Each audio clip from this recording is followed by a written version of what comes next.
한국 학교 급식이 전 세계적으로 뛰어나다는 사실은 따로 말하지 않아도 여러분 모두 잘 알고 계실 겁니다. 최근 한류 열풍의 영향과 한식의 우수함이 널리 알려져 다시 한번 한국 학교의 급식 시스템이 재조명을 받게 되었습니다. 미국에서는 이러한 사실들이 알려져 학부모들은 급식에 심각한 문제가 있음을 느끼고 항의하는 일들이 생겨났습니다. 오늘은 미국에서 불고 있는 한국식 급식 열풍에 대한 한 학교의 이야기를 전해드리겠습니다.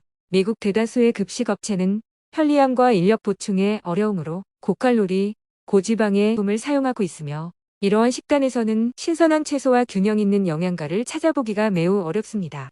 오랜 시간 동안 미국 정부는 이러한 어린이 비만으로 인해 의료보험료 부담 증가와 그에 따른 심각한 사회 문제로 인하여 전반적인 학교 급식을 개선하려고 노력해왔습니다. 하지만 관련 업체와 위탁 급식업자들의 반발과 로비로 인하여 그나마 초등학교 내에 청량음료 판매를 금지시키는 법을 통과시키는데 그치고 말았습니다. 한국의 훌륭한 초등학교 무상급식에 반해 형편없이 초라한 메뉴들로 제공되어 있으며 이러한 논란 가운데 최근 미국 학부모 커뮤니티에 올라온 글은 이러한 저급 급식을 고민하는 많은 미국 학부모와 학교 관계자들에게 부실한 급식을 바꿀 수 있는 작은 방향을 제시하며 큰 화제가 되었습니다. 미국 웨스트 댈러스에 있는 초등학교의 한 학부모가 자신의 아이가 최근 학교에서 겪은 급식의 변화에 대하여 인터넷에 올린 글입니다. 해당 글을 번역하여 공유합니다. 우리 아이는 웨스트 댈러스 초등학교에 다니는 6학년 남자아이입니다. 매일 아침 나와 남편은 맞벌이 부부여서 일찍 출근하기 때문에 아이는 항상 간단한 쿠키와 빵으로 아침을 먹고 점심은 학교 급식으로 해결해 왔습니다. 평소 아이가 편식이 심한 편이라 이러한 아이의 식습관은 남편과 저의 큰 고민이었습니다. 그래도 저희 아이는 학교에서 친구들과 점심 식사를 잘하고 있다고 하여서 그나마 다행이라고 믿었습니다. 무엇을 먹었냐고 물어보면 그냥 맛있는 거 나와서 좋아라고 해서 잘 먹고 있다고만 생각하였습니다. 하지만 얼마 전 학교의 커뮤니티에 한 학부모가 올린 급식 사진을 보고 큰 충격을 받는 일이 생기고 말았습니다. 그제야 아이가 급식에 대해 아무 말 없이 다닌 이유를 알게 되었습니다. 저는 정말 우리 아이가 먹고 있는 급식이었을까? 정말 거짓이라고 생각할 만큼 부실한 식단을 보게 되었습니다. 스티로폼으로 만든 일회용 시판에 냉동 치킨 너겟과 우유가 있었고 다른 날에는 냉동 피자와 감자튀김 그리고 주스가 나왔습니다. 카페테리아에서 먹고 싶었던 걸 선택할 수 있었지만 치킨 너겟과 같이 튀긴 인스턴트 음식을 위주로 먹었겠다고 하는 생각이 들었습니다. 나는 저녁 식사 중에 아이에게 스마트폰으로 학교 급식 사진을 보여주면서 너도 평소에 이런 급식을 먹었니? 라고 물어봤습니다. 아이는 조금 주저하더니 곧 질문을 이해했는지 엄마가 말한 채소 샐러드는 너무 마르고 맛이 없어서 먹지 않았어요 라고 목소리를 높이며 말하였습니다. 너를 혼내는 건 아니야. 다만 내가 평소에 먹는 급식을 보고 좀 놀랐을 뿐이야.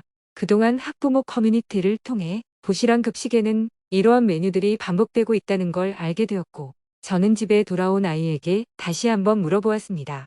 그제서 학교 급식에 대한 불만을 털어냈습니다. 그동안 많은 학부모들이 학교 커뮤니티에 항의 댓글이 달았습니다. 나는 매일 아이들에게 도시락을 싸주고 있었어요. 저는 그나마 오후에 출근을 할 수가 있었기에 가능한 거죠.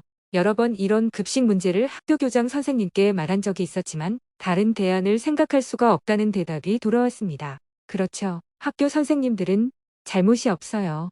부족한 시 예산이 학교 책임이라고 말할 수도 없고요. 많은 학부모가 급식에 대한 걱정과 대안을 이야기하고 있었지만 저는 선뜻 의견을 말할 수가 없었어요. 평소 바쁜 생활로 인해 아이 학교 생활에 관심과 문제를 파악하지 못한 제 자신의 문제라는 생각에 마음이 아파졌습니다. 하지만 앞으로의 다른 대안을 아이에게 줄 수도 없었습니다. 급식이 마음에 들지 않았지만 그렇다고 다른 아이들처럼 도시락을 싸줄 여력도 안 됐습니다. 그러던 어느 주말이었어요. 학교에서 돌아온 아이가 엄마, 야채 볶음밥 만들 수 있어? 라고 물었습니다. 야채 볶음밥? 저는 아이 입에서 나온 야채 볶음밥이란 단어가 너무 생소하였습니다. 넌 어떻게 야채 볶음밥을 알아? 라고 물어보았더니 오늘 학교 급식에 야채 볶음밥이 나왔는데 먹어보니 엄청 맛있었어. 저는 한 번도 듣지 못한 말이라 아이에게 좀 더 자세히 말해보라며 물어보았습니다.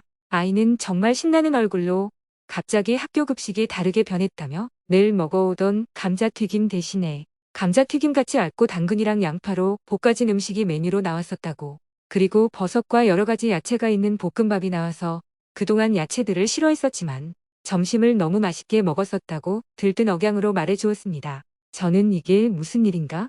하여 같은 반 친구 엄마에게 물어보니 얼마 전 학교 커뮤니티에서 새로운 급식 이야기로 큰 화제가 되었었다고 알려주었습니다. 급식이 달라진 이유는 얼마 전 학교 급식업체의 담당 직원들이 단체로 코로나에 걸려 배송과 배식에 문제가 생겨 일어났습니다. 단기간에 다른 대안을 찾을 수 없었던 웨스트 댈러스 교장 선생님은 마침 자신이 자주 가던 한식당 주인 아주머니에게 학교 사정을 말씀드리고 어렵지만 간곡하게 점심 급식을 부탁하였더니 한식당 주인 아주머니는 외면하지 않고 흔쾌히 승낙하였습니다. 오래전 자신의 아이들도 이곳 타국인 미국에서 학교를 다니며 냉동식품과 패스트 음식으로 점심을 해결하였던 옛 생각이나 모른 척 외면할 수 없었다고 웃으면서 이야기하셨고, 최대한 어려운 한식이 아닌 아이들 눈높이에 맞춘 야채버섯 볶음밥과 한국식 감자 야채 볶음을 첫 급식으로 준비하였다고 합니다.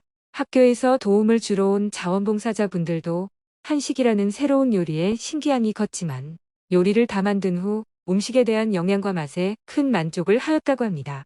처음에는 난생 처음 보는 다른 음식에 놀란 아이들이 있었지만 담임 선생님과 건강한 식자재를 사용한 맛있는 음식이라는 자원봉사자들의 권유로 아이들은 하나둘씩 다시 먹기 시작하였고, 갑작스러운 급식 문제가 오히려 영양가가 풍부하고 정성이 듬뿍 담긴 식단으로 아이들에게 한식을 점심으로 배식할 수 있게 되었습니다. 학교 선생님들과 교장 선생님은 매일 커뮤니티에 급식 메뉴 사진과 이름을 올려주셨습니다. 불고기, 야채 볶음 그리고 김밥의 사진들이었습니다. 저는 한식을 많이 접해보지 못하였지만 나오는 한식들이 하나같이 정갈하고 맛있어 보였습니다. 한 주간 건강한 한국식으로 점심을 먹어왔던 아이들은 후에 교장 선생님과 학부모들의 뜨거운 호응으로 한 주의 하루는 한식의 날로 정하여 건강한 한식을 모든 학생이 매주 먹을 수 있게 되었습니다. 이후 우리 가족은 한식이란 건강식을 알게 되어 맛있는 음식을 즐길 수 있게 되었습니다. 맛있고 소중한 기억을 아이와 우리 가족에게, 그리고 한식이란 건강하고 맛있는 음식을 알게 해주신 한식당 주인 아주머니에게 정말 감사한 마음을 갖게 되었습니다. 한식은 멀리 태평양 건너 이곳 미국에서도 건강식으로 인식되어 있으며 세계적인 건강식으로 미국 사회와 학교 전반적인 곳에서 인정받고 있습니다. 한식이 불러온 작지만 큰 변화의 시작이 되었다는 놀라운 소식으로 오늘 이야기를 마칩니다. 오늘 하루도 최고로 멋진 하루 보내시길 바라겠습니다.